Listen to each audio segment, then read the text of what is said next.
So now we've got the true Pooka. Nobody else but the true one. No, yes, that's quite right. There are false ones wandering around the crowd claiming to be the TheTruePooka, but okay, I'm one of them as well. I'm sorry. And how long ago did you become an atheist? I have been an atheist for probably about 10 years now. I would say 10 years roughly, yes. Okay. I mean, it's a gradual thing, this kind of process. It varies for everyone. Mine was more gradual, so I probably began drifting towards it when I was in my 20s. But really, I didn't start identifying myself as an atheist until about 10 years ago, even though I possibly would say I was one before. So what started the process?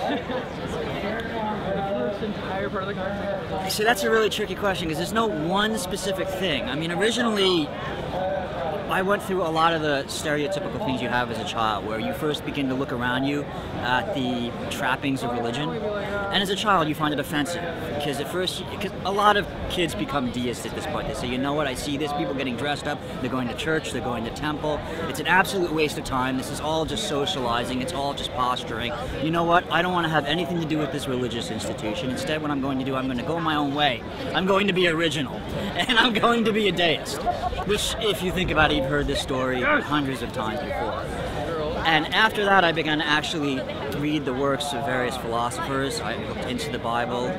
I actually read it, because it was one thing when you're, for example, in temple, you read the Bible from beginning to end throughout the year. When you really read it, when you examine what's being said in there, it gives you a totally different context of what God is. And frankly, I was opposed to some of it. I said, you know what, this doesn't strike me as moral behavior. I can't use the excuse anymore that, well, it happened in the past. Because you get into the entire philosophical questions, for example, of if God is all-powerful, all-knowing, not changing, then why should the morality he had when he was back during the pre-Christian times be any different from the morality he has now? And there's a lot of apologetics for it. But basically, you see, it's like, you could go on about this for forever. But it's an entire slow, gradual, whittling away process until you're left with nothing but just the cold, hard fact that, well, there isn't a God. Or if there is a God, I won't have anything to do with it. Okay. And what got you started with your YouTube channel? What got me started with my YouTube channel? Ironically, I was watching YouTube videos back then. I saw a Shock of God video that I found so offensive that I had to respond to. He was doing history videos. He was doing America is a Christian nation videos, and I read history. And he did one on George Washington. I found it just so absolutely inaccurate that I had to respond to it. So I went ahead, I recorded myself saying, this is the other thing, oh, it's not this. I put some slides up, I just threw some various pictures from, I think I stole half of them from I Can Has Cheeseburger. And at the end of the video, I was like, that was it. And I was like, you know what, that was fun, everybody liked it. And I had fun with it, so I kept doing it after that. It was no planned protest or anything, it just kind of happened. Okay. And who's your favorite creator? My favorite creator? Oh, that is a tricky question.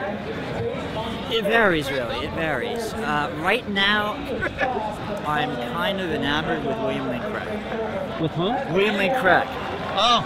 But out of the original, the good old-fashioned ones, I would say Nephilim Free. Yes, if he's watching this, you're out there. You're Nephilim Free. You're my man. I always love you. Like a brother to me, you are. Nephilim Free.